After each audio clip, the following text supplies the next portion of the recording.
Uma auxiliar de enfermagem com 1.950 por mês. Uma cirurgia de 87 mil que o plano não cobria. E um contrato absurdo que dizia: case com um homem que a odiava por 6 meses e o dinheiro seria seu. Ela assinou sem saber que por trás do jaleco se escondia o dono de uma holding de 1,8 bilhão. Até que uma noite na cozinha, um nome de criança e 3 palavras que ele nunca havia dito para ninguém mudaram tudo. Apoie o canal deixando seu like e comentário e vamos para a nossa história. Camila Rocha percebeu que a situação havia se tornado irreversível apenas quando o advogado colocou o contrato sobre a mesa e ela sentiu as mãos formigarem, não de medo, mas de uma clareza dolorosa e fria. Eram 18 páginas impressas em papel caro, grampeadas no canto superior esquerdo com um clipe dourado que refletia a luz fluorescente da sala de reunião no 12º andar de um escritório na Avenida Brigadeiro Faria Lima. O carpete era azul marinho, os copos d'água de cristal.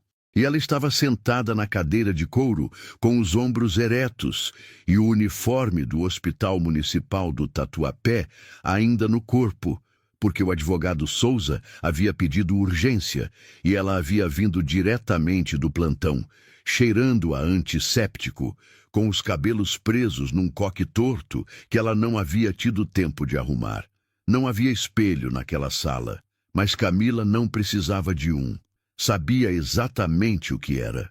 Uma mulher de 27 anos que ganhava R$950 por mês, que dividia cada centavo entre o aluguel de um apartamento de 38 metros quadrados na Vila Matilde e os remédios da mãe, Dona Teresa, 54 anos, insuficiência cardíaca grave, prognóstico sombrio. Sabia o que era e sabia também o que não era. Não era o tipo de pessoa que normalmente sentava naquelas cadeiras. O advogado Souza tinha cabelos brancos impecavelmente penteados e usava gravata borboleta listrada. E quando falou em cláusula testamentária e em controle acionário, usou um tom levemente entediado, como quem explica aritmética básica a um adulto. O Dr. Rafael Monteiro, disse ele, abrindo uma pasta separada, precisa estar casado formalmente antes de completar 37 anos, conforme determinação testamentária da matriarca da família, senhora Helena Monteiro, falecida há 4 meses. Sem o cumprimento da cláusula, o controle acionário da rede de clínicas passa automaticamente para um fundo administrado por terceiros durante 5 anos. Ele pausou, ajustou a gravata borboleta. Seu aniversário é daqui a 6 meses e 19 dias. Camila olhou para o contrato. Depois olhou para o advogado. E o que eu recebo? Ela perguntou, porque havia aprendido ainda criança que na vida de quem não tem dinheiro, toda conversa que parece favor esconde uma transação. 80 tentais. Zero, disse o advogado Souza. Pagos integralmente ao final dos 6 meses, mediante cumprimento das obrigações contratuais. A quantia era exata, o mesmo valor que o cardiologista havia orçado 3 semanas antes, quando Camila havia saído do consultório com as pernas bambas e os olhos secos, porque havia prometido a si mesma que não choraria na frente de médico nenhum. 87 mil reais para a cirurgia cardíaca que Dona Teresa precisava. 87 mil reais que o plano popular não cobria. 87 gis. 0 que Camila havia tentado reunir por vaquinha online, por rifas de cesta básica no grupo do trabalho, por 3 pedidos de empréstimo negados por 3 bancos diferentes em 3 semanas consecutivas. 87 mil reais que eram, naquela sala de carpete azul marinho, a diferença entre a mãe viver ou não. Camila pegou a caneta que o advogado Souza deslizou em sua direção. Assinou nas 18 páginas sem ler palavra por palavra, porque havia aprendido também que quando você não tem opção, a burocracia do contrato é irrelevante. O que importava estava no número, e o número estava lá. A mansão ficava no Morumbi, em rua privativa com guarita e câmeras, E Camila chegou de ônibus na tarde de uma quinta-feira com mala de 18 quilos e uma bolsa de tecido bege desgastada no ombro. O motorista do ônibus a olhou pela janela quando ela desceu na esquina errada da rua e teve que caminhar 400 metros carregando a mala pelas calçadas irregulares, passando por muros altos e portões eletrônicos de casas que pareciam hotéis. A guarita liberou a entrada depois de uma verificação de identidade que levou 6 minutos. E então ela caminhou pelo caminho de pedras portuguesas em direção à porta principal, que era de madeira escura e tinha a altura de 2,5 metros. Não havia campainha visível. Havia um interfone discreto com uma câmera. Antes que ela o acionasse, a porta abriu. Uma mulher de uns 50 anos, cabelos curtos grisalhos, uniforme discreto cinza, disse apenas: "Dona Camila, por favor", e a conduziu pelo hall de entrada. O piso era mármore travertino, cor de areia clara. As paredes, brancas com painéis de madeira clara. Havia uma escada em curva que subia para o segundo andar, e um lustre minimalista de metal preto que descia do teto alto numa cascata de pontos de luz. O cheiro era de madeira, de algo levemente cítrico, de ar-condicionado em temperatura exata. Camila manteve o olhar à frente, não deixou as sobrancelhas subirem. A funcionária a conduziu até uma sala que dava para o jardim interno. Uma sala com sofás cinza claro, prateleiras de livros do chão ao teto e 2 vasos de plantas de folhas largas que eram tão saudáveis que pareciam artificiais, mas não eram. "O doutor estará em breve", disse a mulher cujo crachá dizia Marta. Camila colocou a mala no canto. Ficou de pé. Não se sentou, porque sentar naqueles sofás antes de qualquer boas-vindas parecia assumir uma pertença que ela ainda não sabia se tinha. Rafael Monteiro chegou 40 minutos depois do horário combinado, de BMW azul escuro, estacionando diretamente na garagem coberta que se comunicava com o interior da casa. Camila ouviu o carro antes de vê-lo, o motor baixo e preciso de motor caro desacelerando, depois o som de porta sendo fechada, com a firmeza de quem não bate e não afunda, apenas fecha. Ele entrou pela lateral, passou pelo corredor envidraçado que dava para o jardim, e quando chegou à sala onde ela esperava, não levantou os olhos do celular que segurava na mão direita. Era alto, 1,83 m, terno grafite sem gravata, camisa branca com os 2 primeiros botões abertos. Tinha olheiras. A barba de 2 dias não de desleixo, mas de agenda, e os ombros carregados com a postura de quem passou o dia inteiro curvado sobre algo que exigia precisão. Cirurgião cardiotorácico, 36 anos. Camila sabia isso pelo contrato. O que o contrato não havia mencionado era o silêncio que ele trazia consigo. Um silêncio compacto, denso, que preenchia o ambiente antes mesmo que ele falasse. "As regras são simples", ele disse, ainda sem levantar os olhos. Parou no centro da sala, colocou o celular no bolso e aí sim olhou na direção dela. Mas como quem verifica, não como quem vê. "Você mora aqui. Aparece em 4 eventos nos próximos 6 meses. Não mexe em nada que não é seu. E não finge que isso é real." A voz era baixa, modulada, o tipo de voz que aprendia a não desperdiçar palavras em cirurgias de 8 horas. Camila o observou. Observou o jeito que ele havia dito isso tudo sem crueldade específica, apenas com a objetividade de quem recita protocolo. Depois disse, com o mesmo tom: "Pode me indicar também quais cômodos posso usar sem precisar de e-mail de autorização?" Rafael parou. Foi rápido, a pausa menos de 1 segundo, mas Camila percebeu. Era a primeira vez, ela soube, que alguém respondia assim. Ele a olhou de verdade pela primeira vez, não como verificação, mas como avaliação.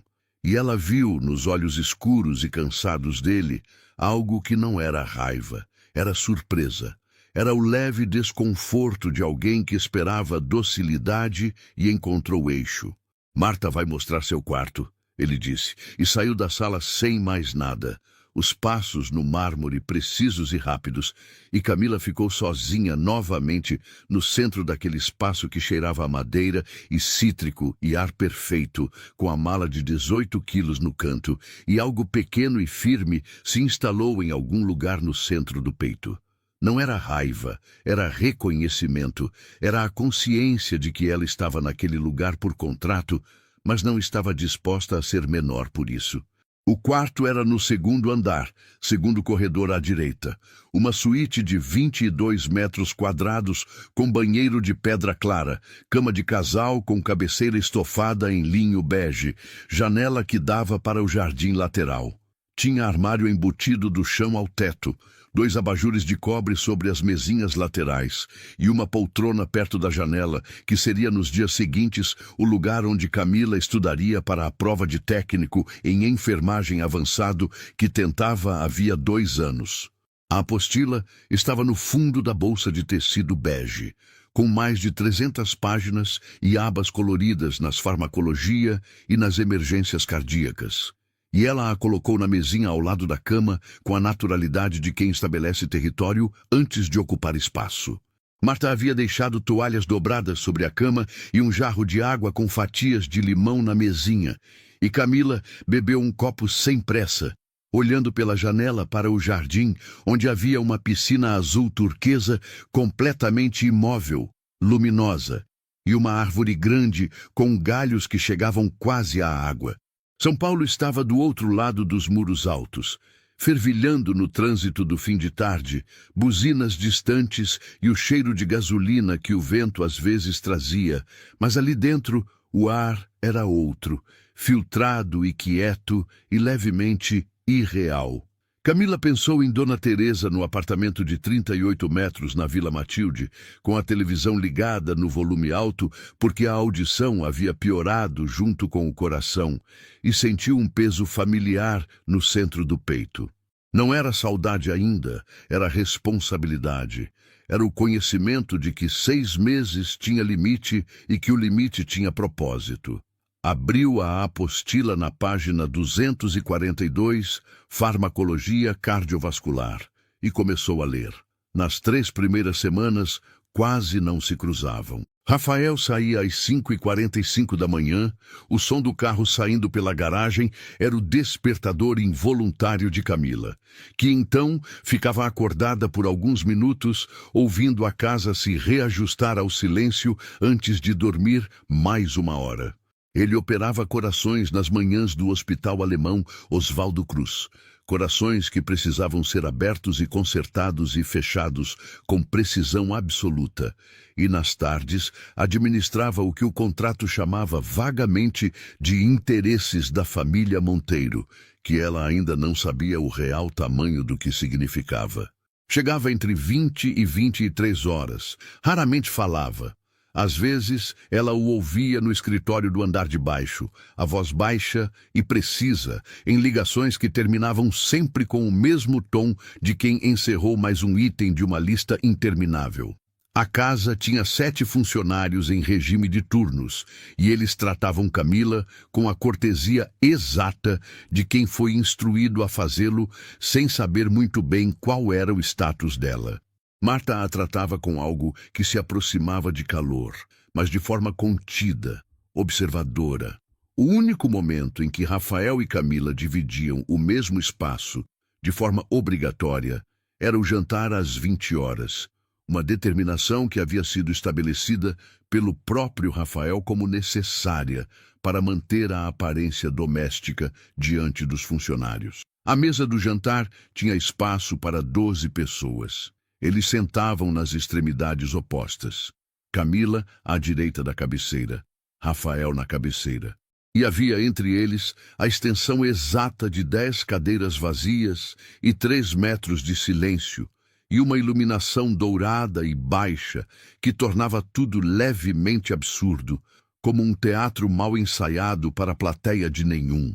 Ela não fingia que a comida era ruim, porque não era. O cozinheiro da casa, um homem chamado Cláudio, que trabalhava há 11 anos para a família Monteiro, preparava pratos elaborados com a seriedade de quem recebeu essa missão como vocação, E Camila comia com atenção genuína, porque havia crescido sabendo que desperdiçar comida boa era uma forma de descortesia ao trabalho. Rafael comia depressa, com olhos frequentemente voltados para o celular que deixava ao lado do prato, apesar de ser uma regra da casa não usar eletrônicos à mesa. Regra que aparentemente se aplicava somente aos outros. Na segunda semana, numa terça-feira, Camila disse, sem levantar os olhos do próprio prato: "O risoto está com excesso de sal hoje." Rafael levantou os olhos. Ela ainda não havia olhado para ele. "Cláudio geralmente acerta, mas hoje pegou pesado no sal." Ela continuou, cortando o frango.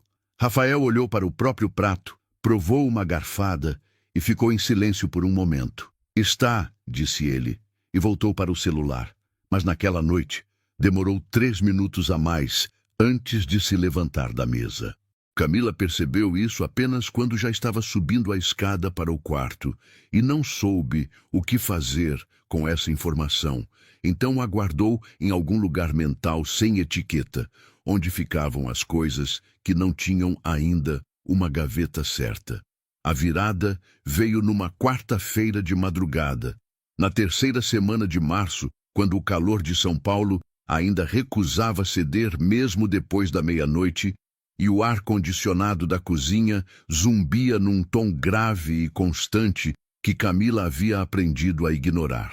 Ela estava de pé diante do fogão industrial com uma colher de pau na mão direita e a apostila aberta no balcão à sua esquerda, porque cozinhar e estudar ao mesmo tempo era uma habilidade que havia desenvolvido nos anos em que tinha que aproveitar cada fragmento de hora disponível.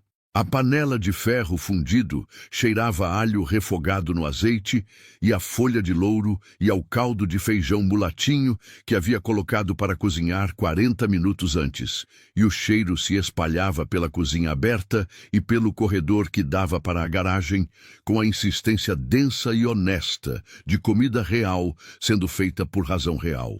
Camila cozinhava quando precisava se recentrar. Era mais antigo que qualquer outra coisa que ela sabia sobre si mesma. O gesto de cortar cebola e esperar a água ferver e mexer a panela tinha um ritmo que o plantão de urgências não tinha, que os formulários de empréstimo negados não tinham, que a mansão silenciosa e fria não tinha. Era ritmo do corpo no tempo e o corpo precisava disso. Ela ouviu o carro às 23h32, porque havia olhado para o relógio sobre o micro-ondas quando o som do portão se abriu, não para registrar a hora, mas porque o movimento dos olhos era involuntário. Rafael entrou pela garagem, passou pelo corredor envidraçado, e quando chegou à cozinha, parou no batente da porta, como se não esperasse encontrar aquilo: luz acesa, panela no fogo, e uma pessoa de avental debruçada sobre a apostila de farmacologia às quase meia-noite. Camila não virou de imediato. Terminou de mexer a panela, baixou o fogo, então olhou por cima do ombro. Ele estava parado no batente, com o paletó no braço e a camisa branca com uma mancha pequena, que ela reconheceu sem precisar olhar melhor, porque havia 5 anos vendo o mesmo tipo de mancha no corredor de urgências. Sangue antigo, já escurecido, que o aventalzinho cirúrgico não cobriu completamente, ou que ficou em algum lugar que só aparece depois. O rosto dele estava diferente. Não havia como dizer exatamente o que havia mudado nos ângulos e superfícies daquele rosto que ela havia aprendido a ler de longe nas últimas 3 semanas. Mas havia algo recuado, algo que havia desaparecido de trás dos olhos e deixado um vão. Não era cansaço, era outro tipo de ausência. Ela conhecia essa ausência. Via no espelho nos dias em que o plantão de urgências levava alguém que não deveria ter ido. Rafael entrou na cozinha sem pedir licença, que era tecnicamente a cozinha dele, e sentou no banquinho alto junto ao balcão da ilha central, com a naturalidade de quem está tão esgotado que a etiqueta perdeu função. Colocou o paletó sobre o balcão. Afrouxou mais um botão da camisa. Não disse nada. Camila virou de volta para a panela, acrescentou um fio de azeite, verificou o sal com a ponta da colher e então foi até o armário e pegou 2 tigelas fundas de cerâmica branca. Serviu os 2 pratos sem perguntar. Colocou um diante de Rafael com uma colher e levou o seu para o lado oposto do balcão. Sentou no outro banquinho.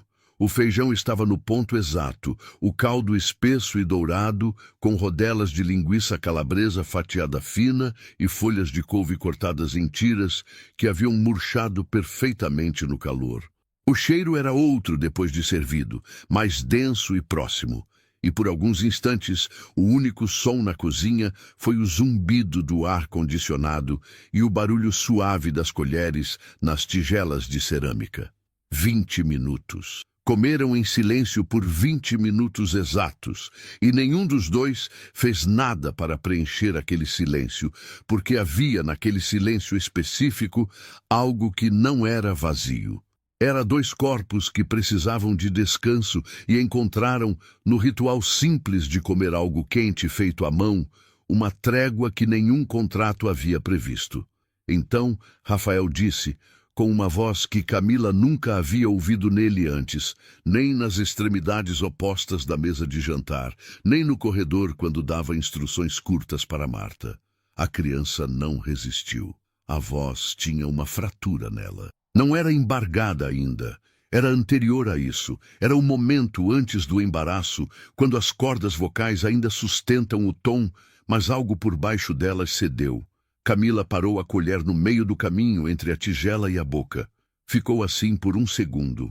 Não disse, sinto muito, que era a resposta reflexa, treinada, a resposta que ela havia dado centenas de vezes no corredor do Hospital Municipal do Tatuapé para famílias que recebiam notícias assim, porque sinto muito era real, mas era também um encerramento, uma portinha fechando. E ela sentiu instintivamente que aquele homem sentado com o paletó dobrado sobre o balcão e a mancha escura na camisa branca não precisava de portinha fechando. Precisava do oposto. Como era o nome dela? Camila perguntou. A voz saiu baixa, não clínica, não profissional, apenas direta e presente. A voz de quem realmente quer saber. Rafael levantou os olhos da tigela pela primeira vez desde que havia sentado. Olhou para ela com uma expressão que ela só conseguiu descrever depois, dias depois, quando tentou entender o que havia acontecido naquele momento.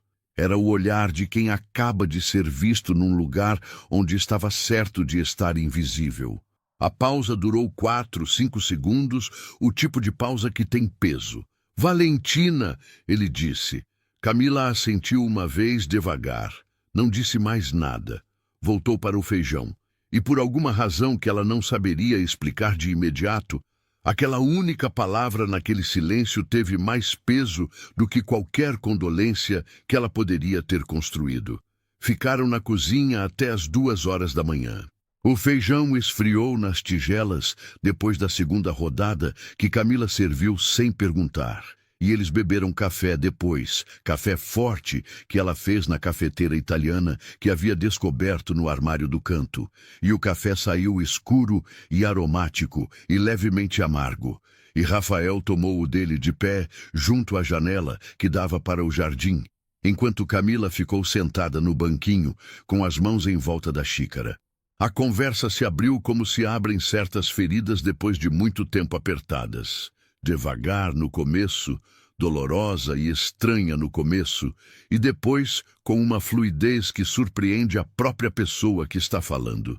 Rafael falou sobre a cirurgia, sobre Valentina, 4 anos, cardiopatia congênita complexa, sobre o momento em que os monitores pararam de registrar a atividade e sobre o silêncio específico da sala de cirurgia quando todos os esforços foram encerrados. Um silêncio diferente de qualquer outro silêncio, porque era o silêncio depois do máximo. Falou sobre o pai da menina que havia esperado no corredor por 9 horas e sobre a expressão dele quando Rafael saiu pela porta. Falou sobre como havia aprendido na residência que o cirurgião não pode carregar cada morte porque o peso acumulado paralisa e sobre como essa aprendizagem era verdadeira e insuficiente ao mesmo tempo, porque os corpos sabem o que a razão declara dispensável. Camila ouviu. Ouviu de verdade, não do jeito profissional de ouvir relato clínico, mas do jeito que ela ouvia Dona Teresa contar sobre o dia que o pai de Camila foi embora, repetindo a história pela 30ª vez, como se repetir pudesse reorganizar o que não tinha reorganização possível, sem interromper, sem resolver, só presente. Então, talvez porque o café estava no nível certo de amargor e a cozinha tinha aquela luz amarela e baixa das madrugadas, talvez porque Camila havia feito uma pergunta com o nome de uma criança e isso havia destravado algo que precisava ser destravado, Rafael falou sobre coisas que não eram Valentina. Falou sobre o casamento anterior, 3 anos, uma mulher que havia entrado na sua vida como parceira e saído quando percebeu que o que amava era o acesso ao patrimônio da família Monteiro, e não o homem de ombros carregados que chegava tarde do hospital e não sabia estar presente para o próprio almoço de aniversário. Falou sobre nunca saber distinguir, depois disso, quem estava ali por ele e quem estava ali pelo que ele representava. E sobre como essa impossibilidade havia se tornando um músculo que ele contraiu até o ponto em que contrair era o estado padrão, o estado de repouso. Falou sobre a avó Helena, que havia morrido 4 meses antes, aos 82 anos, com plena consciência de que o neto dela havia trocado a capacidade de amar por eficiência e que havia inserido a cláusula testamentária não com crueldade, mas com a teimosia de quem ainda acredita que as pessoas podem mudar se forem gentilmente forçadas pela circunstância. Ela me conhecia melhor do que eu me conheço, disse Rafael, com uma leveza estranha nessa afirmação, como se a leveza fosse o único jeito de carregar algo tão pesado. Camila pensou na cláusula testamentária que havia posto aqueles dois no mesmo espaço. Pensou que a avó Helena havia sido ou muito sábia ou muito irresponsável, e concluiu que provavelmente eram as duas coisas ao mesmo tempo, que as pessoas capazes de gestos grandes raramente são uma coisa só. Pela primeira vez em anos, Rafael falou sobre carregar a responsabilidade de vidas humanas completamente sozinho, sem uma pessoa sequer para quem dizer, hoje foi pesado demais. Camila percebeu, ouvindo aquilo, que havia uma diferença específica entre solidão comum e aquele tipo de solidão. A solidão de quem está permanentemente responsável pela sobrevivência de outros e não tem um único lugar no mundo onde ser responsável só por si mesmo. Ela conhecia essa diferença. Não da mesma forma, não com o mesmo endereço, mas conhecia o princípio. 5 anos, no corredor de urgências, sendo a pessoa que segurava a mão, que explicava o diagnóstico, que ligava para a família, que permanecia presente depois que o médico já havia ido para a próxima sala. Havia uma exaustão que não era física, que o sono não resolvia completamente, que era sobre ser o ponto de apoio de outros durante horas e horas, sem ter um ponto de apoio próprio. Ela não disse isso em voz alta. Apenas ficou mais quieta por um momento, e Rafael, que havia passado a noite falando, notou o silêncio dela de uma maneira diferente, como se o silêncio dela tivesse textura, como se dissesse algo que palavras não precisariam dizer. Você não dormia nessa hora antes de eu aparecer na cozinha, ele disse, não como acusação, mas como observação de quem está tentando entender a geometria da situação. Às vezes não dá para dormir antes de colocar alguma coisa para cozinhar, ela disse. Rafael ficou olhando para ela por um instante. O feijão estava muito bom, ele disse então. E havia nessa frase simples algo que não era só sobre o feijão. E os dois sabiam isso. E nenhum dos dois fez nada com esse saber, além de deixá-lo existir ali na cozinha às 2 da manhã, com o café esfriando nas xícaras. Nos dias seguintes, alguma coisa havia mudado na geometria silenciosa da mansão, de forma pequena e não anunciada. Rafael passou a chegar da cirurgia, às vezes às 21 horas, em vez das 23. Não todas as noites, mas algumas. O jantar na extremidade oposta da mesa continuava acontecendo, mas a mesa havia ficado menor de algum modo. Ou talvez eles tivessem ficado maiores dentro dela, porque às vezes havia uma frase cruzando os 3 metros entre elas. Uma observação sobre a notícia no jornal dobrado ao lado do prato. Uma pergunta de Rafael sobre o que era a apostila, que ela às vezes levava consigo. Uma resposta dela sobre farmacologia cardiovascular, que ele ouvia com atenção real, não educada, mas o tipo de atenção de... E quem reconhece o próprio território sendo habitado por alguém que também o conhece. Você vai fazer a prova quando? Ele perguntou numa quinta-feira, e Camila disse, em 2 meses. E ele disse, qual é a parte mais difícil? Com uma entonação que não era descaso nem paternalismo, era curiosidade clínica. E ela disse, as interações medicamentosas em pacientes com comorbidades múltiplas. E ele ficou em silêncio por um momento e então disse, posso te mandar uns materiais do hospital se quiser. Tenho alguns protocolos de cardiologia que cobrem isso. Camila olhou para ele do outro lado da mesa. Pode, ela disse. No dia seguinte, havia uma pasta impressa ao lado do prato dela quando ela desceu para o jantar. 3 protocolos clínicos do hospital alemão, com marcações a lápis, nos trechos, sobre interações em insuficiência cardíaca. Ela não disse obrigada imediatamente. Pegou a pasta, folheou a primeira página e disse, as marcações ajudam. Rafael não disse nada, mas ela percebeu, sem olhar para ele diretamente, que alguma coisa nos ombros dele havia descarregado um peso milimétrico. Havia algo que Camila não sabia e que o contrato havia mantido deliberadamente fora do seu conhecimento, porque o advogado Souza havia recebido instrução expressa para isso. O Dr. Rafael Monteiro não era apenas cirurgião cardiotorácico com participação acionária numa rede familiar de clínicas. Era o presidente executivo do Grupo Monteiro, uma holding que controlava 14 hospitais distribuídos entre São Paulo, Rio de Janeiro, Belo Horizonte e Campinas, com faturamento anual que chegava perto de 400 milhões e avaliação patrimonial de 1,8 bilhão. A rede de clínicas mencionada vagamente no contrato era, na linguagem de mercado, uma das maiores operadoras hospitalares privadas do país com capital fechado. Rafael Monteiro não era um médico bem-sucedido com herança de família. Era um dos homens mais ricos do setor de saúde privada do Brasil, com escritório próprio de gestão no 18º andar de um edifício na Faria Lima que empregava 43 pessoas, com assessoria de imprensa, com conselho de administração, com participação em 2 fundos de investimento em Health Tech. A mansão do Morumbi era uma das 4 propriedades registradas em seu nome.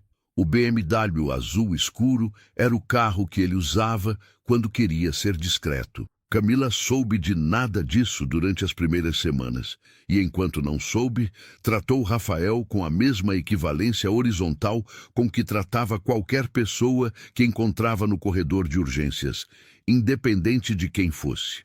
Com atenção, se atenção era necessária, com distância, se distância era pedida, com feijão quente, se feijão quente era o que a situação exigia. Foi numa sexta-feira do final do primeiro mês que o equilíbrio frágil e quase funcional que eles haviam construído começou a rachar por fora, vindo de uma direção que nenhum dos dois havia considerado. Camila estava na padaria do bairro, a 3 quarteirões da mansão, comprando pão de forma e requeijão para o café da manhã, porque havia descoberto que Cláudio não fazia café da manhã às 6h30 da manhã. Horário em que ela acordava, e ela não ia esperar até às 8. Estava de calça jeans e camiseta cinza e tênis branco gasto na borda, com o cabelo solto pela primeira vez em semanas, porque era manhã de sexta e não havia nenhum dos 4 eventos obrigatórios do contrato naquele dia. Estava esperando o troco quando o homem ao lado dela, de terno e óculos de grau, olhou para ela com o reconhecimento específico de quem está tentando lembrar de onde conhece alguém. "Você é a Camila Rocha?" ele perguntou. Ela o olhou.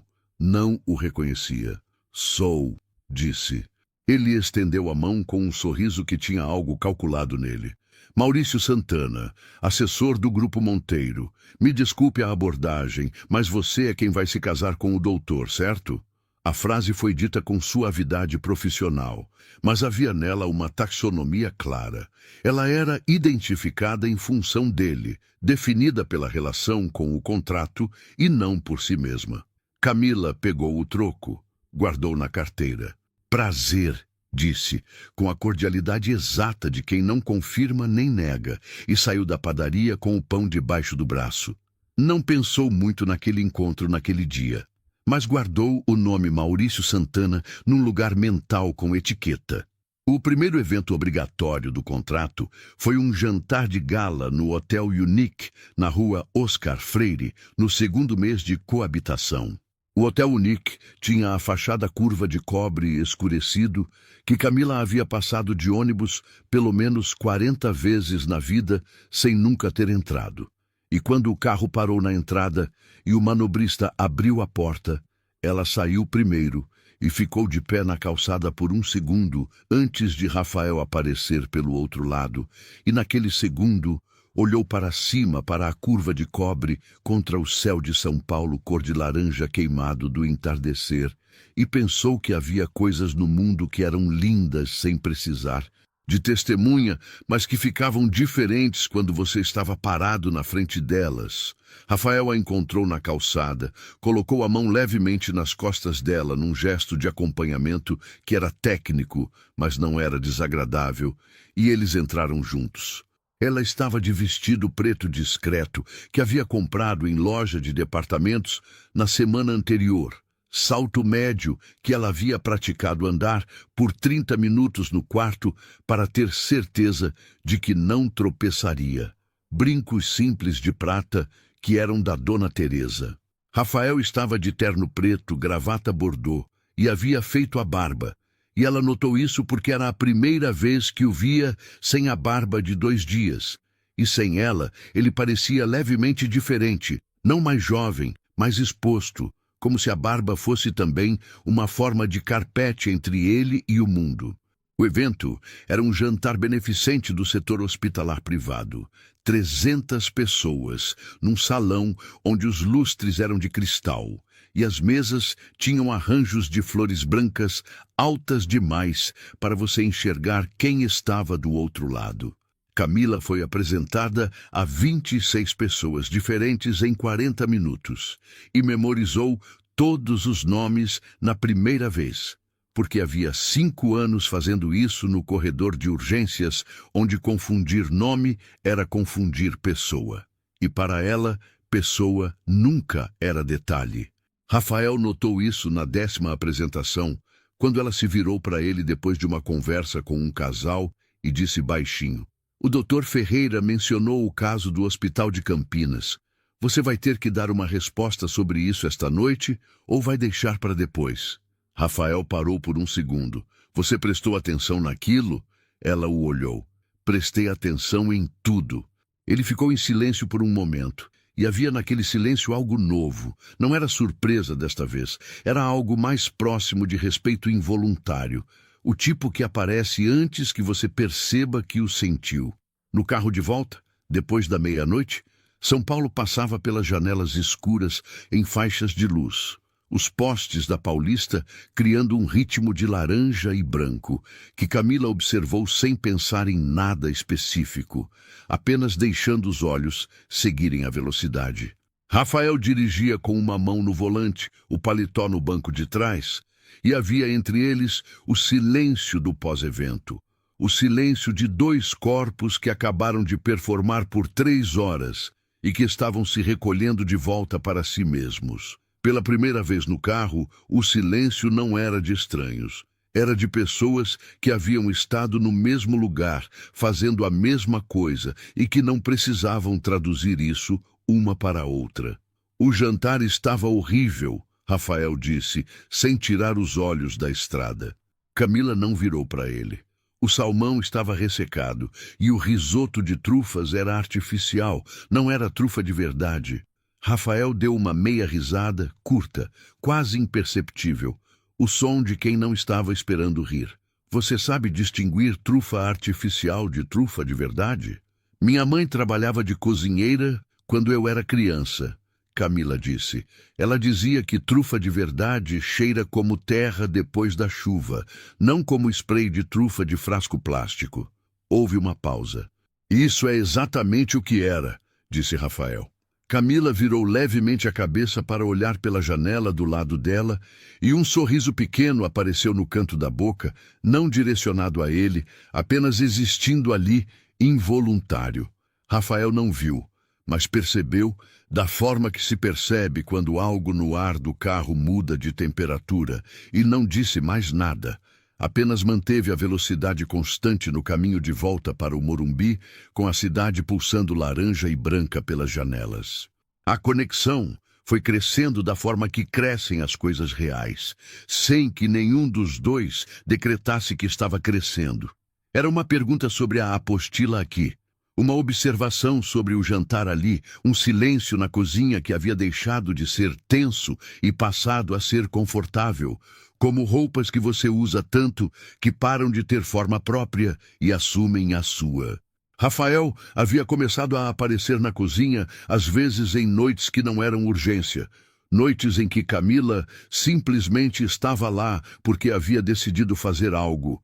Pão de queijo numa sexta-feira, macarrão ao sugo numa terça, e ele chegava, sentava no banquinho, e às vezes não dizia nada por longos minutos, e às vezes fazia perguntas sobre o que ela estava preparando com uma curiosidade que ela reconhecia como genuína, porque era específica demais para ser educada.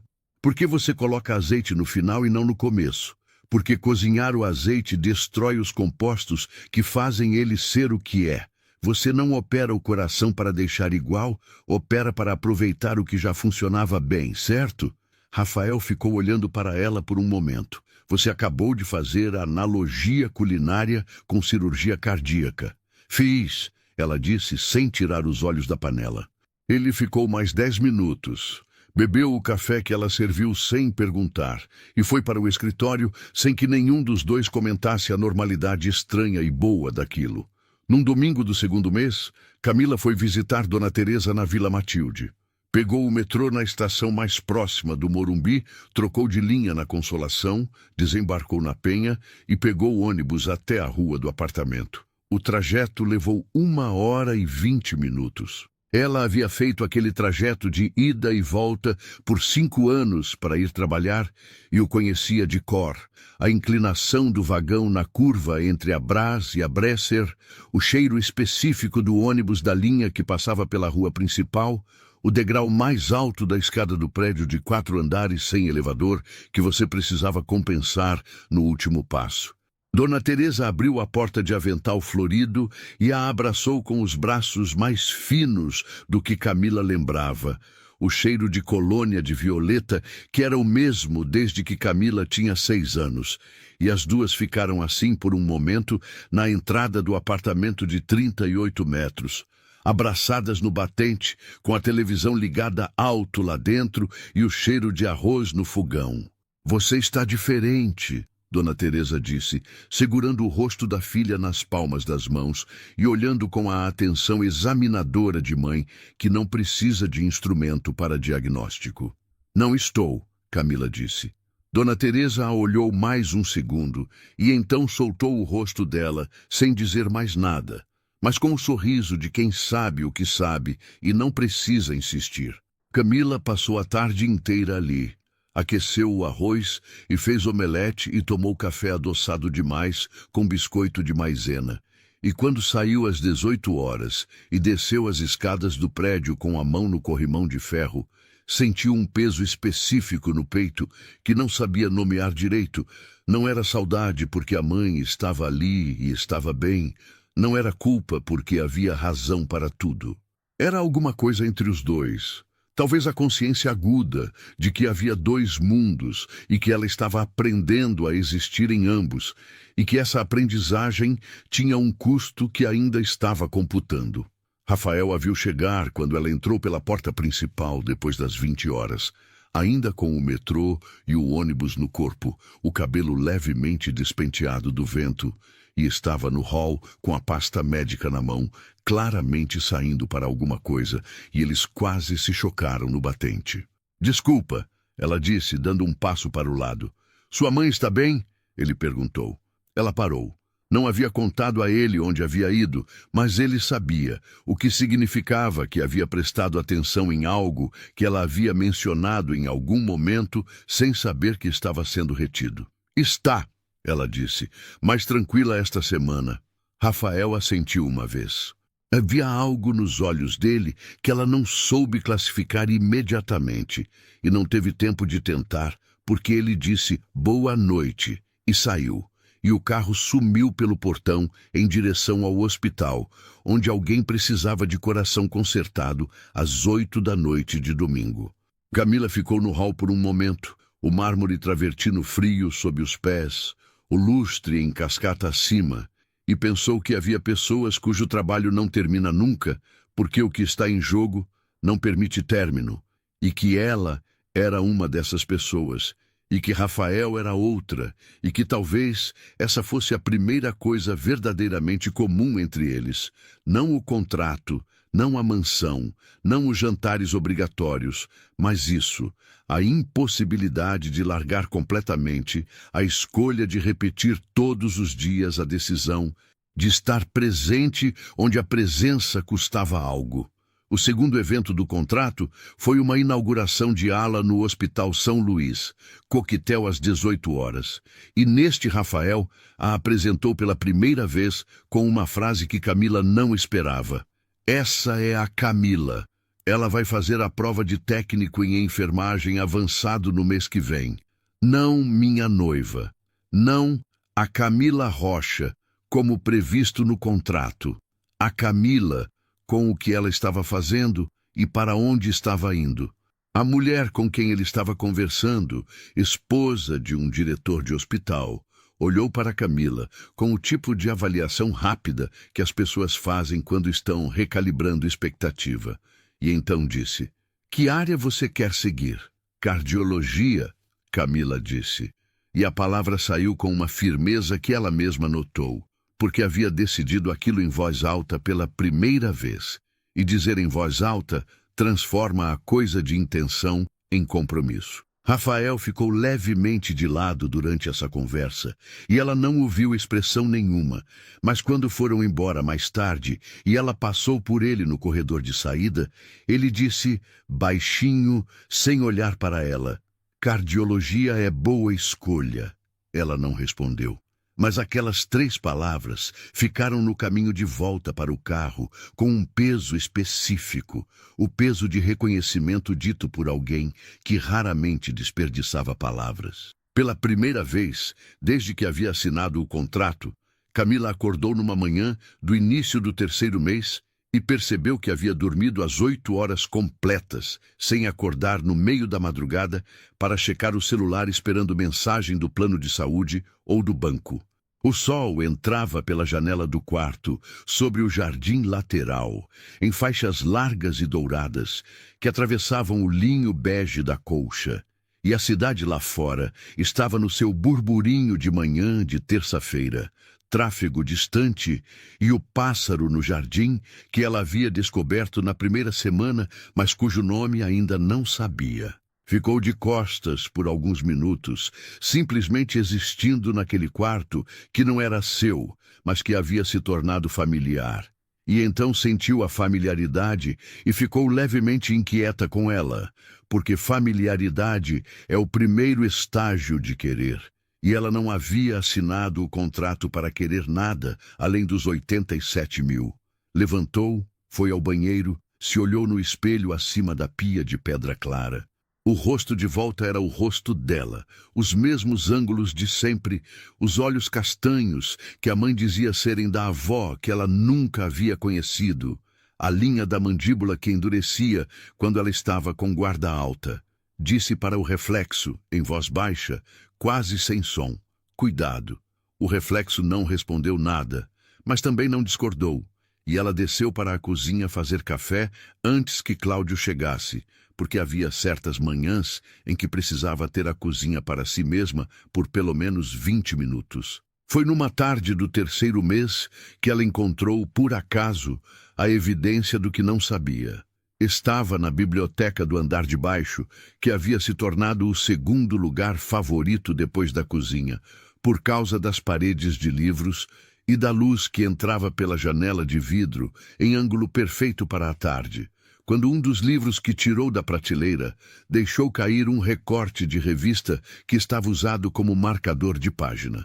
Era uma matéria de uma publicação de negócios, dobrada em 4, com a foto de Rafael na capa de terno claro e expressão de quem foi fotografado contra a vontade. O título dizia: Rafael Monteiro, 36 anos, o médico que transformou herança familiar em império hospitalar. Camila ficou olhando para o recorte por um momento. Depois, o desdobrou. Leu o primeiro parágrafo, que mencionava holding de 14 hospitais, avaliação de 1,8 bilhão, operação em 4 estados. Leu o segundo parágrafo, que citava o escritório de gestão na Faria Lima e a equipe de 43 profissionais dedicados exclusivamente à gestão do grupo. Dobrou o recorte. Colocou de volta no livro. Colocou o livro de volta na prateleira, no lugar exato onde havia encontrado. Ficou de pé no centro da biblioteca, com as mãos relaxadas ao lado do corpo e o coração batendo num ritmo levemente mais rápido do que o habitual. Não era choque, era reorganização. Era o mundo estaleando no lugar, quando um pedaço que faltava aparece e você percebe que o mapa que estava usando estava errado na escala. Não era o mesmo mapa. Era um mapa muito maior. E ela havia assinado um contrato nesse mapa maior sem saber o tamanho do território. Camila não disse nada sobre o recorte. Não naquele dia, não no dia seguinte, não na semana que veio depois. Guardou o que sabia num lugar interno e continuou existindo na rotina que havia se formado quase sem que ela autorizasse. A apostila na poltrona da janela, o feijão na quarta-feira, os jantares na mesa que havia ficado menor, as noites em que Rafael aparecia na cozinha e ficava no banquinho sem precisar de convite. Mas havia algo diferente agora na forma como ela o observava, uma camada a mais de compreensão que mudava o ângulo de tudo. Cada vez que ele saía, às 5h45 da manhã, para operar, ela pensava: é o dono de 1,8 bilhão reais saindo para abrir o peito de alguém às 6 da manhã, porque ainda quer fazer isso com as próprias mãos, apesar de não precisar mais financeiramente de coisa nenhuma. Cada vez que ele chegava tarde com a mancha na camisa, ela pensava: há uma decisão sendo tomada todo dia de continuar fazendo o trabalho difícil, quando o trabalho fácil seria só administrar o patrimônio de trás de um escritório envidraçado na Faria Lima. Não abonava o fato de que o contrato havia omitido informação relevante, mas colocava o homem numa luz diferente da que ela havia usado até ali, uma luz mais complexa, com mais sombras e mais substância ao mesmo tempo. E substância, ela havia aprendido, era o que a maioria das pessoas não tinha. O que aconteceu no início do 4º mês não veio de dentro da mansão. Veio de fora, com a velocidade específica das coisas que explodem porque alguém decidiu que explodir servia a um propósito. Era uma terça-feira, e Camila estava no Hospital Municipal do Tatuapé, porque havia combinado com a chefia de manter alguns plantões mensais, enquanto durava o contrato. Porque não trabalhar a deixava com uma inquietação que nenhum luxo da mansão resolvia. E o corredor de urgências era o lugar onde ela se reconhecia com mais nitidez. Estava no intervalo, sentada na copa com uma xícara de café ruim, que era completamente diferente do café italiano da mansão, mas que tinha o cheiro certo, o cheiro de trabalho e cansaço e continuidade, quando uma colega entrou com o celular na mão e a expressão de quem está segurando uma informação que vai mudar o quarto da pessoa ao lado. Camila, você está no portal de negócios. Ela olhou. A matéria havia sido publicada há 2 horas, alimentada por uma fonte anônima próxima ao Grupo Monteiro, e o título dizia: Herdeiro bilionário. Rafael Monteiro teria contratado noiva para cumprir cláusula testamentária. Havia uma foto deles no jantar do Hotel Unique, tirada por alguém na sala com um ângulo que ela não havia percebido, e abaixo da foto uma legenda que dizia: Camila Rocha, auxiliar de enfermagem, teria assinado contrato de 87 mil réis para simular relacionamento com o cirurgião. O celular da colega ficou ali na mesa entre elas, como um objeto que havia mudado de temperatura. E Camila ficou olhando para a própria foto no vestido preto da loja de departamentos, ao lado de Rafael de terno bordô, e sentiu alguma coisa apertar no centro do peito, que não era raiva ainda. Era a sensação de ser dissecada em público, de ter o contexto inteiro do que era a sua vida reduzido a uma legenda de 7 palavras que tornava tudo transação. Rafael ligou às 14h37. Ela estava de volta ao corredor, de luvas, e silenciou a ligação. Ele ligou de novo às 15h. Silenciou de novo. Quando o plantão terminou às 16h, havia 7 mensagens de texto do número dele, todas curtas, todas com o tom de quem está gerenciando situação em vez de falando com pessoa. Precisamos conversar antes que isso escale. Minha assessoria está preparando nota. Você precisa estar aqui às 18h. Camila, me responde, por favor. O por favor era a última mensagem, enviada às 15h52, e havia nele uma qualidade diferente das outras, menos gerenciamento, mais pessoa. Mas a sequência inteira havia chegado primeiro, e a sequência inteira havia soado como coordenação de dano, e Camila era inteligente demais para não perceber o tom. Pegou o ônibus de volta para o Morumbi com o peso de tudo aquilo nos ombros, não o peso da exposição pública, mas o peso de saber que quando a crise chegasse, a primeira resposta dele havia sido proteger o ativo, não a pessoa, o ativo. E havia uma diferença enorme entre as duas coisas, e ela sabia exatamente qual era. A reunião estava acontecendo quando ela chegou. O advogado Souza e mais 2 homens de terno que ela não reconhecia, todos sentados na sala de reunião que ficava no ala administrativa da mansão. Porta entreaberta. Ela parou no corredor. Não entrou. Ouviu, porque a acústica daquele corredor de mármore era perfeita, e a porta estava entreaberta e ninguém havia calculado que ela chegaria naquele momento. Rafael falava com a voz de trabalho, a voz de operação, modulada e precisa e com 0 da fratura que havia aparecido na noite de Valentina. A exposição precisa ser controlada nos próximos 30 dias. A narrativa de contrato vai circular de qualquer forma. Então, o posicionamento precisa ser de distanciamento estratégico para proteger a imagem institucional do grupo. Pausa. Outro homem disse algo que ela não pegou completamente. Rafael respondeu: a contratada entende a natureza do acordo. Não há vínculo além do que está no papel. Camila ouviu aquela frase. A contratada. Sem nome, sem o feijão da quarta-feira, sem os protocolos de cardiologia com marcações a lápis, sem o nome Valentina dito às 2 da manhã numa cozinha com luz amarela, sem nada daquilo. Apenas a contratada peça numa equação de gerenciamento de imagem, item numa lista de danos a controlar. Ficou parada no corredor por talvez 10 segundos. Depois foi para o quarto. A mala de 18 quilos ainda estava no armário embutido, porque havia aprendido a desdobrá-la mentalmente, mas nunca havia tirado do armário fisicamente, como se mantê-la lá fosse uma forma de honrar o contrato sem se iludir sobre a natureza dele. Abriu o armário, colocou a mala na cama. Começou a dobrar as roupas com a eficiência específica de quem faz isso muitas vezes. Roupas que haviam convivido por 4 meses com aquele quarto, mas que ainda dobravam na mesma direção de sempre, ainda cabiam nos mesmos lugares, ainda reconheciam a lógica original da mala. A apostila com as abas coloridas foi a última coisa. A colocou no fundo, embaixo de tudo, e fechou o zíper.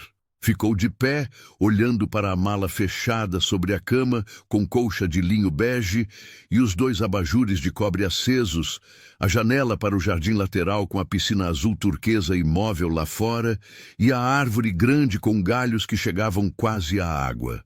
Era um quarto bonito. Era um quarto que havia sido, durante 4 meses, o lugar onde ela havia dormido 8 horas seguidas pela primeira vez em anos. Ela pegou a mala. Desceu a escada de mármore pela última vez com aquela mala naquela mão. Marta estava no corredor e ficou parada com expressão de quem compreende tudo, mas não tem autoridade para nada. Camila disse: "Obrigada, Marta. Você foi gentil." Marta abriu a boca, fechou, assentiu. Camila abriu a porta principal e saiu. O portão eletrônico abriu, porque ela tinha o código. E ela desceu a rua privativa com a mala pelos 4 quarteirões até a parada de ônibus com os mesmos passos de sempre, o peso familiar nos ombros, o sol já baixo de fim de tarde, desenhando sombras longas nas calçadas irregulares do Morumbi. O ônibus chegou em 11 minutos. Ela subiu, pagou a passagem, sentou do lado da janela. São Paulo passava pelas janelas no trânsito parado e acelerado da tarde de terça-feira. O Morumbi dando lugar ao Brooklyn, dando lugar ao Jabaquara, dando lugar ao corredor de ônibus da Radial Leste, e em cada trecho ela ficou olhando pela janela sem pensar em nada específico, porque havia um tipo de limpeza que só acontecia em movimento, quando o mundo externo estava mudando rápido o suficiente para que o mundo interno parasse de girar. Chegou na Vila Matilde às 19h30. Subiu os 4 andares, sem elevador, com a mala de 18 quilos e a bolsa de tecido bege. Bateu na porta. Dona Teresa abriu de avental florido com a televisão alta lá dentro e o cheiro de arroz no fogão. E olhou para a mala e para a filha, e não perguntou nada. Abriu a porta mais. Camila entrou. Deixou a mala no corredor estreito. Foi para a cozinha, sentou na cadeira de plástico que ficava perto do fogão. E então, pela primeira vez em 4 meses, chorou. Não muito, não de forma dramática, apenas o suficiente para que o peso que havia carregado no peito, desde o corredor de mármore, encontrasse saída. Dona Teresa ficou de pé, ao lado do fogão, mexendo o arroz, sem dizer nada por um longo tempo. E então colocou a colher de pau no descanso de cerâmica e foi até a filha, e pôs a mão na cabeça dela, como fazia quando Camila tinha 8 anos e havia caído da bicicleta. Era tudo, era exatamente tudo. Nos 3 dias seguintes, Camila voltou à rotina da Vila Matilde com a determinação física de quem precisa de estrutura para não afundar. Acordava às 6, fazia café para as 2, ajudava Dona Teresa com os remédios da manhã, pegava o metrô para o hospital municipal onde havia recolocado os turnos completos. O corredor de urgências a recebeu de volta com a indiferença democrática de lugar que não tem tempo para ausências. Sempre havia alguém chegando, sempre havia alguma coisa precisando de resposta imediata, e essa urgência constante era, paradoxalmente, o melhor remédio para o tipo de dor que não tem localização específica, mas ocupa o corpo inteiro. Ela não checava as matérias sobre o contrato, que haviam se multiplicado nos portais de fofoca e nos canais de negócios com a velocidade de coisa que tem todos os ingredientes para viralizar. Bilionário, noiva contratada, cláusula testamentária, diferença de classe. Não checava, porque sabia o que estaria lá e sabia que ler não mudaria nada do que havia acontecido no corredor de mármore. O que havia acontecido no corredor de mármore era simples. Ela havia ouvido a verdade dita por quem não sabia que estava sendo ouvido. E a verdade havia sido a contratada. E a contratada havia deixado a mansão com a mala de 18 quilos exatamente como havia chegado. Foi no 5º dia, depois de ter saído, que a carta chegou. Envelope oficial do Hospital Alemão Oswaldo Cruz, direcionado a Dona Teresa Rocha, com o brasão do hospital no canto superior esquerdo. Camila estava no trabalho quando Dona Teresa ligou com a voz levemente diferente, não alarmada, mas parecida com confusa. Filha, veio uma carta do hospital do seu doutor. Camila pediu para a mãe abrir e ler. Dona Teresa leu devagar, com as pausas de quem está relendo para ter certeza do que está vendo.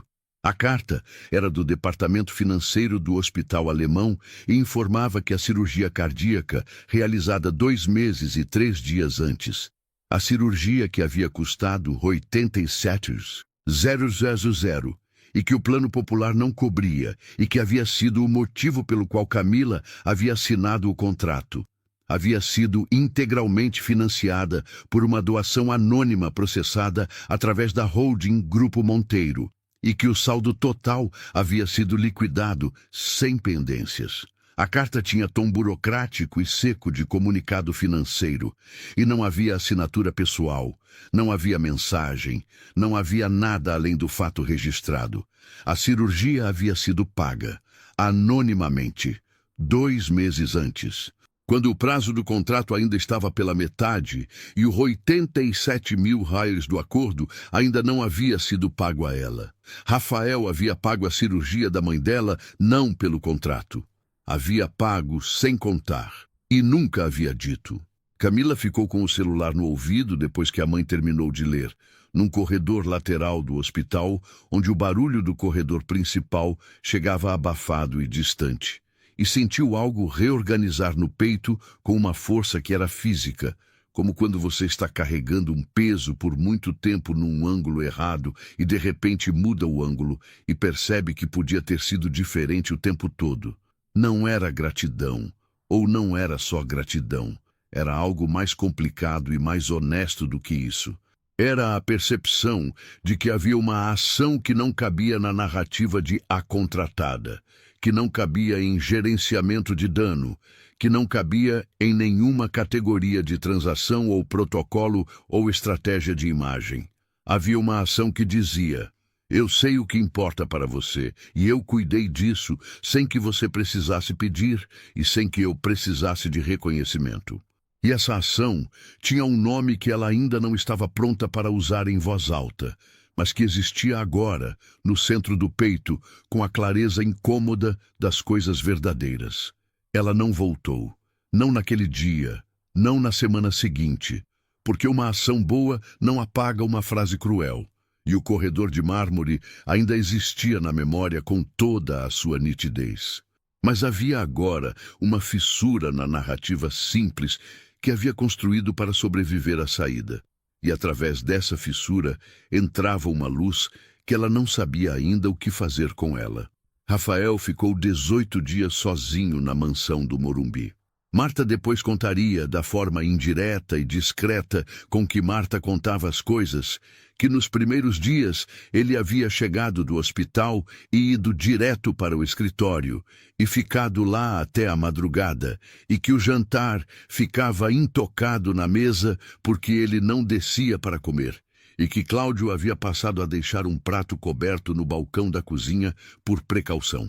Que na segunda semana havia parado de usar o escritório tarde da noite e passado a ficar na cozinha, de pé, junto ao fogão apagado, com o copo d'água na mão, olhando para a panela de ferro fundido no armário, como se ela fosse um objeto arqueológico de uma civilização que havia existido brevemente e depois desaparecido.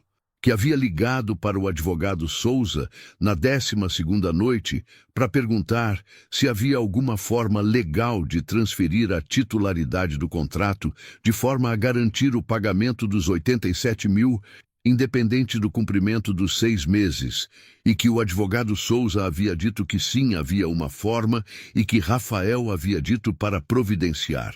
Que havia cancelado 2 reuniões do Conselho do Grupo Monteiro na segunda semana, coisa que nunca havia acontecido nos 6 anos que estava à frente da holding. que havia ido ao hospital todos os dias, aberto todos os corações que precisavam ser abertos, consertado tudo o que era para consertar e voltado para a mansão silenciosa, onde a cozinha cheirava apenas a ar-condicionado e a memória de alho refogado que estava mais na cabeça dele do que no ambiente. No 19º dia, numa manhã de sábado em que São Paulo estava encoberta de nuvens baixas e o ar tinha aquela umidade específica de antes da chuva que deixa tudo levemente suspenso, Rafael saiu de carro da mansão do Morumbi às 8 horas da manhã, sem nenhuma cirurgia agendada, sem nenhuma reunião, sem nenhum protocolo que justificasse sair. Saiu porque havia acordado às 6.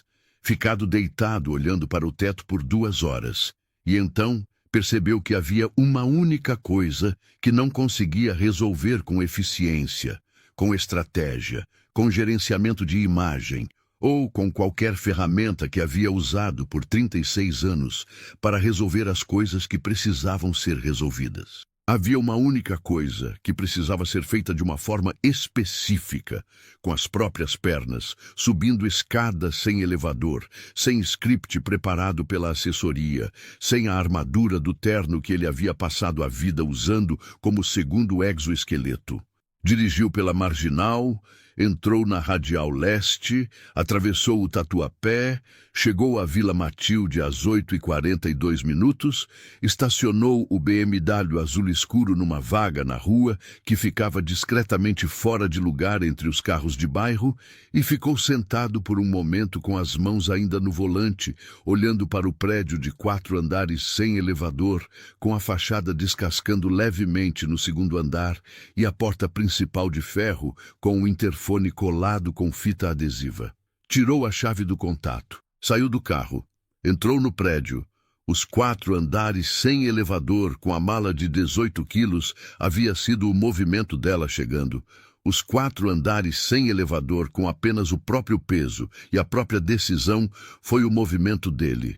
Ele subiu devagar, não por falta de condição física, mas pela sensação crescente a cada lance de escada de que estava fazendo algo que não tinha como ser desfeito se feito, que estava atravessando um tipo de limiar que não tem porta giratória.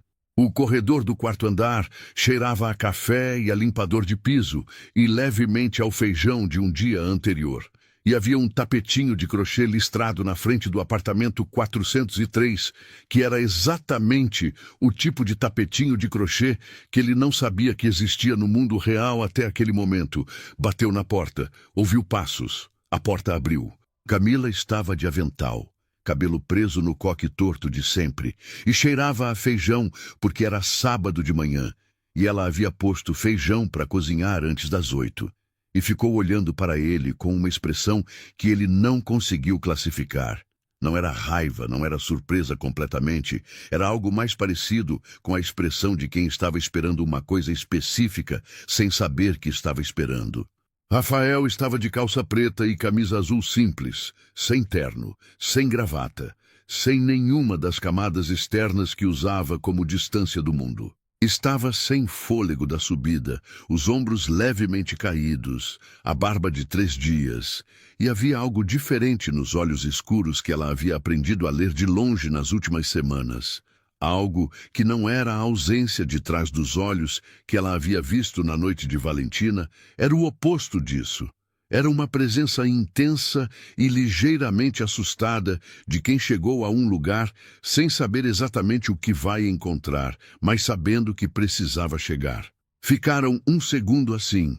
Ela no batente com o avental e o feijão no fogo lá dentro, ele no corredor do 4º andar com a respiração ainda assentando da escada. E então Rafael disse 3 palavras que nunca havia dito para ninguém em 36 anos sem que fossem calculadas, estratégicas, ditas como parte de negociação ou protocolo, ou como resposta ao que o outro queria ouvir. 3 palavras ditas da forma mais simples e mais aterrorizante que existia. A forma de quem não tem mais nada para usar como escudo e está dizendo a coisa verdadeira com o próprio nome dela. Eu preciso de você. não como herdeiro protegendo ativo testamentário, não como bilionário resolvendo equação contratual, não como cirurgião eficiente gerenciando variável, como homem, com as próprias mãos que abriam corações alheios todas as manhãs, estendidas agora sem instrumento e sem proteção. Camila ficou em silêncio. O silêncio durou 30 segundos que tinham a densidade de 30 anos, porque naqueles 30 segundos passou tudo. A mala de 18 quilos chegando no Morumbi e o BMW azul escuro saindo da garagem, o feijão da quarta-feira e os protocolos de cardiologia com marcações a lápis, a noite de Valentina e o nome dito às 2 da manhã, o corredor de mármore e a contratada, e a carta do hospital e a cirurgia paga em silêncio, os 4 andares de escada subidos de carro de luxo até tapetinho de crochê listrado. Passou tudo. E então ela disse, entra. O feijão ainda está no fogo. Ele entrou. O apartamento de 38 metros quadrados era exatamente o que era. Paredes cor de creme levemente amareladas pelo tempo. Piso de cerâmica fria de tom bege desgastado. Janela da sala com vista para o muro do prédio vizinho e um pedaço de céu encoberto. Havia uma estante de madeira clara com livros e porta-retratos, e um vaso de planta de folhas pequenas que precisava de água, e um sofá de 2 lugares com almofadas de tecido listrado, e a televisão que Dona Teresa deixava ligada mesmo quando não estava assistindo, que estava agora no noticiário da manhã com o volume no mínimo, porque Camila havia baixado antes de abrir a porta. A cozinha era separada da sala por um balcão de azulejo branco, e a panela de ferro fundido estava no fogo com o caldo de feijão borbulhando baixo, e o cheiro que ela havia trazido consigo para o Hospital Municipal do Tatuapé por 5 anos de trabalho preenchia cada canto daquele espaço com a honestidade densa de coisa real. Rafael parou no centro da sala.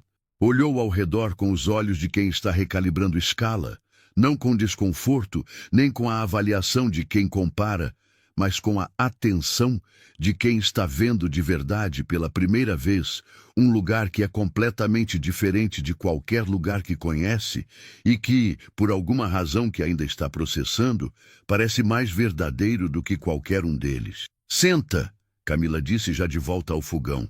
Ele foi para a cadeira de plástico perto do balcão, a mesma onde ela havia chorado na noite em que chegou da mansão com a mala, e sentou com os cotovelos nos joelhos e as mãos entrelaçadas, e ficou olhando para ela mexer a panela com a colher de pau com uma atenção que não era de fome. Dona Teresa entrou pela porta do corredor 10 minutos depois, de chinelo e avental florido, diferente do de sempre.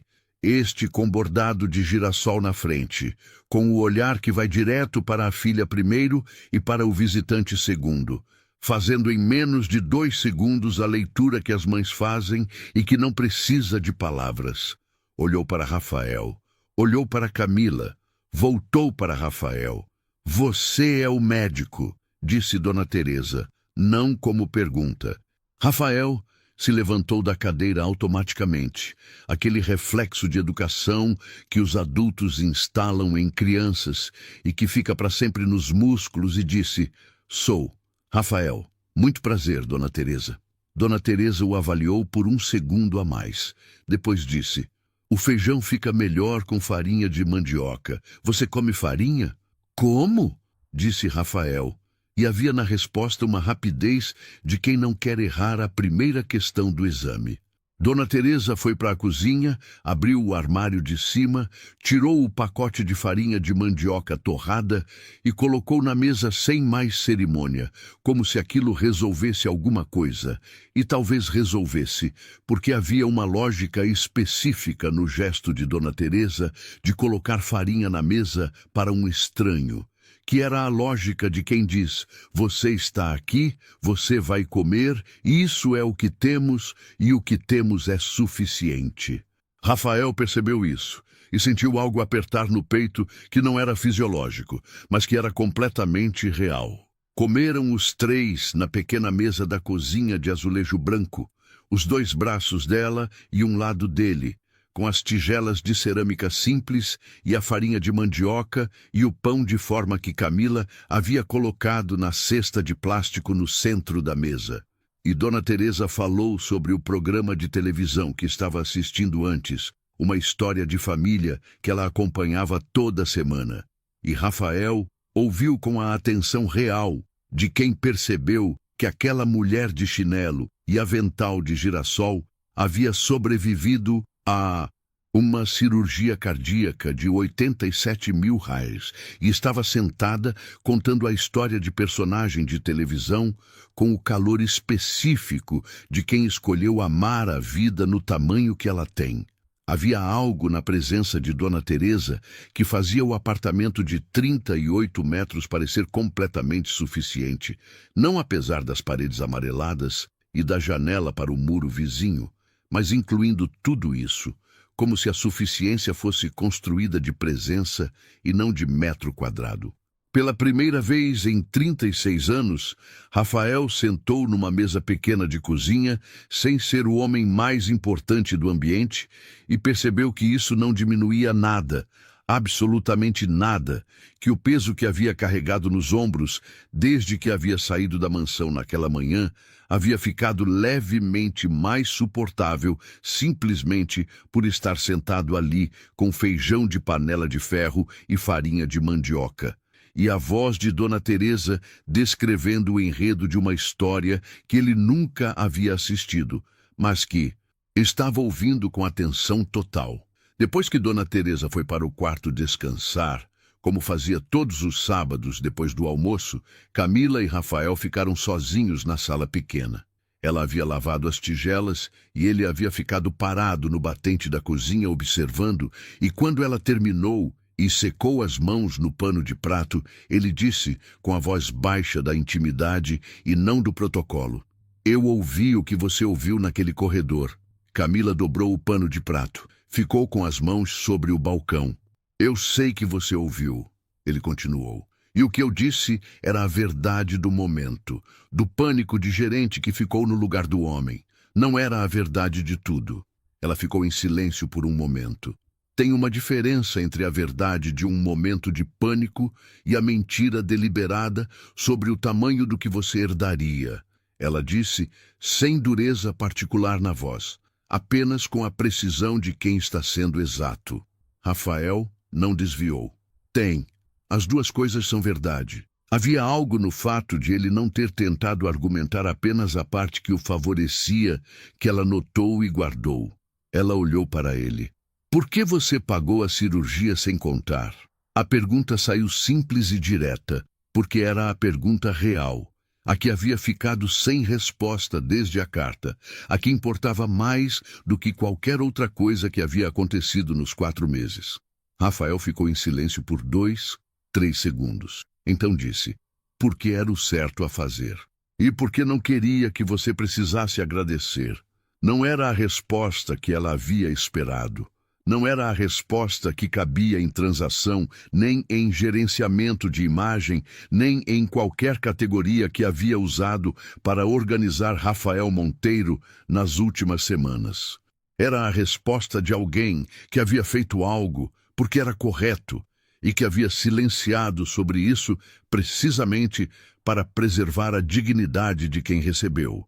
Porque entender a diferença entre ajudar e fazer a pessoa sentir que deve é o tipo de entendimento que não se aprende em nenhum MBA, nem em nenhum conselho de administração. É o tipo que se aprende quando alguém te importa de verdade. Camila olhou para ele por um longo momento. Os olhos castanhos, que eram da avó que nunca conheceu, fazendo a leitura que ela havia aprendido a fazer no corredor de urgências, a leitura de estado real por baixo do estado apresentado, e o que encontrou foi um homem de 36 anos que havia subido 4 andares sem elevador de sábado de manhã, com a camisa simples e os ombros soltos e as mãos sem nada nelas, e que estava dizendo a verdade com a voz que não era de protocolo. "Eu ainda estou brava com você", ela disse. "Eu sei", ele disse. "Você tem razão de estar." Ela assentiu uma vez. Mas você pode ficar hoje, ela disse. Era uma concessão pequena e real. Não perdão completo, nem recomeço declarado. Era apenas a porta 1 centímetro mais aberta do que havia estado, e os dois sabiam exatamente o que 1 centímetro significava quando a porta havia estado fechada. Os meses seguintes foram construídos de escolhas pequenas e repetidas, que é a única forma real que existe de construir qualquer coisa que dure. Rafael apareceu no apartamento da Vila Matilde no sábado seguinte, e no seguinte, e não chegou com flores ou com gestos que precisassem de palco, chegou com 2 horas de presença e com a disposição de ouvir Dona Teresa contar o mesmo episódio do programa de televisão pela segunda vez, com a mesma atenção da primeira. Camila não foi para a mansão do Morumbi imediatamente. Ficou no apartamento de 38 metros porque havia coisas que precisavam de tempo para assentar, porque a confiança não é um interruptor que se liga, é uma infraestrutura que se constrói tijolo por tijolo.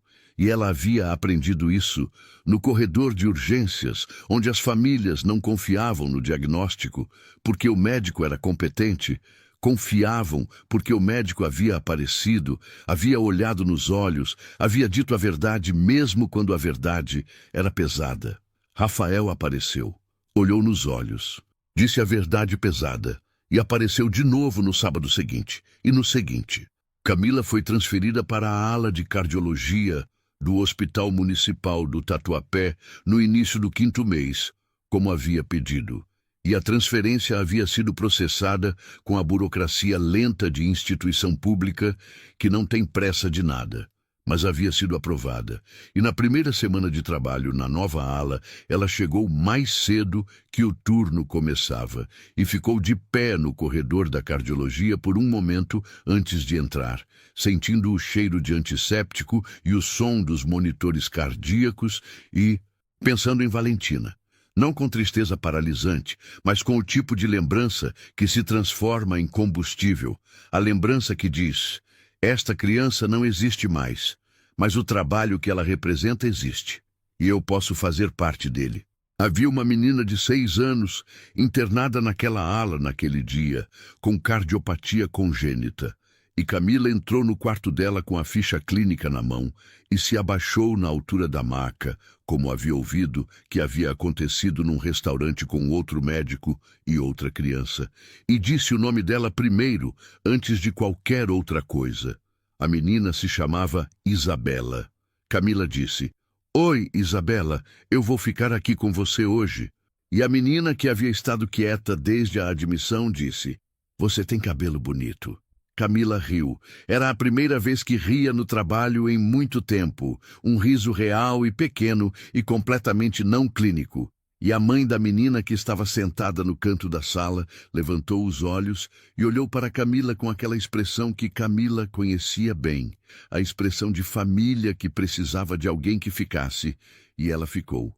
Rafael fechava o laptop antes das 22 horas. Não sempre, no começo, havia recaídas de agenda, onde a reunião do conselho alongava e o relatório trimestral precisava de revisão, e a eficiência de gestor puxava para a madrugada de trabalho. Mas havia algo diferente agora nessas recaídas. Ele as reconhecia como recaídas, o que era diferente de tratá-las como normal. Havia instalado uma regra simples para si mesmo, do tipo de regra que as pessoas simples instalam. E as pessoas complicadas levam anos para descobrir. Se havia uma pessoa que queria ver, ia ver. Simples assim. Sem calcular o custo de oportunidade, sem gerenciar a percepção, sem proteger o ativo. Ia porque queria, porque a escolha de ir era a única declaração honesta que havia aprendido a fazer. Nos eventos do Grupo Monteiro, que continuavam acontecendo porque uma holding de 1,8 bilhão não para de ter eventos, ele aparecia com Camila quando ela queria ir, que era raramente, e sem ela quando ela preferia não ir, que era frequentemente, e havia parado de se preocupar com o que isso sinalizava para o conselho ou para a assessoria de imprensa, porque havia descoberto que o custo de se preocupar com isso era alto demais e o benefício era zero. As matérias de revista aconteceram, como era inevitável, com os títulos que eram inevitáveis. A auxiliar de enfermagem que conquistou o bilionário. Do Hospital Municipal ao Morumbi, a história de Camila Rocha. Havia uma foto deles num evento beneficente, ela de vestido simples, que ela mesma havia escolhido sem consultá-lo, ele de terno escuro.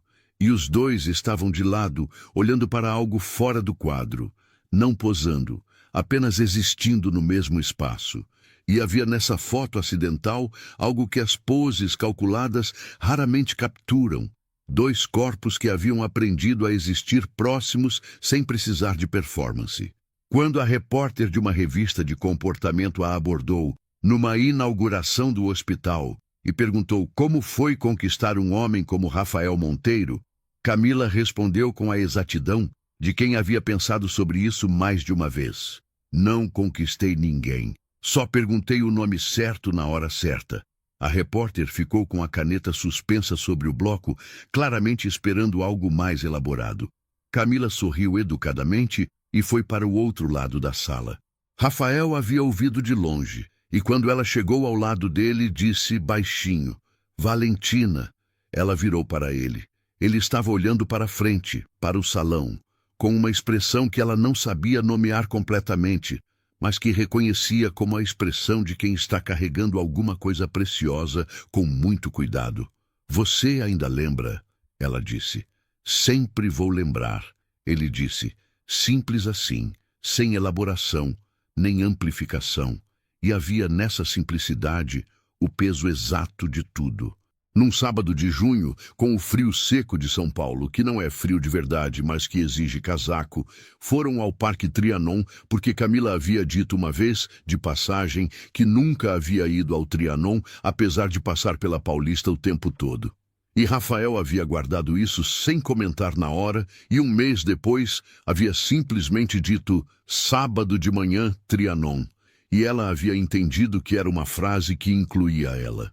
O parque tinha aquela densidade verde e úmida de vegetação que resiste à cidade. As árvores altas, criando teto de galhos sobre os caminhos de pedra. O barulho da Paulista chegando abafado de fora como coisa de outro mundo. Havia famílias com crianças e casais, e um senhor de bengala, alimentando pombos perto do banco de pedra. E o ar tinha o cheiro de terra e folha e café do carrinho do vendedor, que ficava perto da entrada. Eles caminharam devagar, sem destino específico dentro do parque, com as mãos que às vezes se tocavam e às vezes não.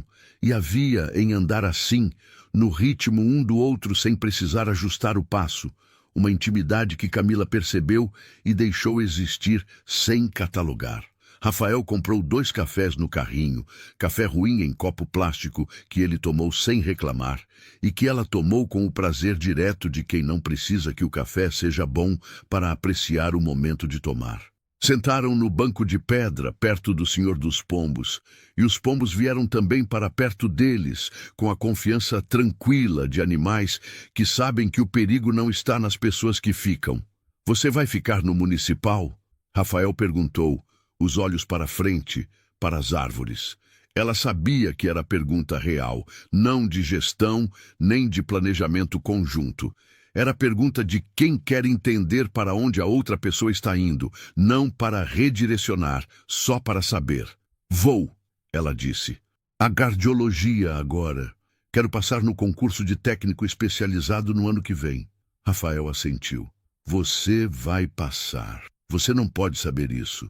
Posso, ele disse com a certeza tranquila de quem não está prometendo resultado, mas reconhecendo capacidade. Ela o olhou de lado. Havia algo nessa certeza dele que não era condescendência nem entusiasmo performático de parceiro que apoia. Era algo mais seco e mais real do que isso. Era o reconhecimento direto de alguém que havia lido os protocolos com marcações a lápis e a apostila com 300 páginas de abas coloridas e que sabia, com o mesmo olhar clínico que usava para avaliar um caso difícil, que havia competência genuína ali, que não precisava de dúvida. Você é irritante quando está certo, ela disse. Você me disse isso uma vez antes, ele disse. Quando? Nunca. Mas você pensou? Ela abriu a boca para responder e então fechou, porque era verdade. Havia pensado isso, e a precisão estranha dele a fez rir de novo com aquele riso pequeno e não clínico que havia aparecido pela primeira vez no quarto da Isabela. E ele riu junto, baixo, e os pombos não se mexeram, porque riso baixo e genuíno não assusta nada que já aprendeu a confiar. Havia julgamento, porque sempre há. Havia as conversas de conselho que chegavam até Rafael, como ecos filtrados por assistentes, os comentários sobre instabilidade de imagem e vulnerabilidade reputacional, e a preocupação velada de alguns conselheiros sobre o que significava para a holding ter seu presidente associado a uma história que havia começado como contrato e que a imprensa insistia em narrar como romance de conveniência. Rafael ouvia esses ecos e respondia com o silêncio de quem decidiu que algumas opiniões não cabem mais na sala de deliberação interna, que havia espaço limitado para o que realmente importava e que preencher esse espaço com a aprovação alheia era um desperdício que não estava mais disposto a fazer. Havia também do lado de Camila as colegas do hospital que perguntavam com a curiosidade mal disfarçada de quem leu as matérias, e as vizinhas da Vila Matilde que paravam Dona Teresa no corredor do prédio para perguntar sobre a filha e o rapaz rico, e Dona Teresa respondia com a economia de palavras de quem sabe que privacidade é uma forma de respeito. Ela está bem, ele é bom rapaz. Era tudo. Era suficiente. Num domingo de julho, Rafael levou Camila ao hospital alemão para mostrar a ela a ala pediátrica de cardiologia que o Grupo Monteiro havia financiado 2 anos antes. Uma ala com 10 leitos equipados e uma sala de procedimentos que havia sido construída com a especificação de que fosse pintada de azul claro, porque havia um estudo indicando que azul claro reduzia a ansiedade em crianças antes de procedimentos. A ala se chamava Ala Esperança, que era um nome genérico e levemente sentimental que havia sido escolhido por comitê. Mas havia, na parede da entrada, uma placa pequena com os nomes das crianças tratadas ali nos primeiros 2 anos. E entre eles, no meio da lista em ordem alfabética, estava Valentina S., 4 anos. Rafael não havia apontado. Camila encontrou o nome sozinha, percorrendo a lista com os olhos pela razão óbvia, e quando o encontrou, ficou parada por um momento com a ponta do dedo a centímetros da placa, sem tocar. Valentina. A mesma que havia dado o nome às 2 da manhã numa cozinha com panela de feijão no fogo, a mesma que havia quebrado algo nele e aberto espaço para que outra coisa entrasse. Camila abaixou a mão. Ficou em silêncio por alguns segundos. Rafael estava ao lado dela sem tocar, apenas presente. Então ela disse, baixinho, quase para si mesma. Ela ficou em algum lugar. Rafael não respondeu, mas ela sentiu, sem olhar para ele, que havia algo nos olhos dele, que não era a ausência que ela havia encontrado na noite em que ele havia chegado às 23h30 de cirurgia, que não salvou uma criança de 4 anos. Era outra coisa. Era a presença intensa de alguém que aprendeu a carregar o peso das perdas, não sozinho, mas junto, que é o único jeito que existe de carregar peso assim, sem ser esmagado. E naquela manhã de sábado, no Parque Trianon, com o café ruim esfriando no copo plástico e os pombos confiantes ao redor, e o senhor de bengala no banco ao lado, e São Paulo pulsando do outro lado dos galhos altos, como coisa de outro mundo, Camila entendeu com a clareza simples das coisas que chegam quando você para de procurar que a história inteira havia sido sobre isso. Não sobre o contrato, ou os 87 mil, ou a holding de 1,8 bilhão, ou os eventos de gala, ou as matérias de revista.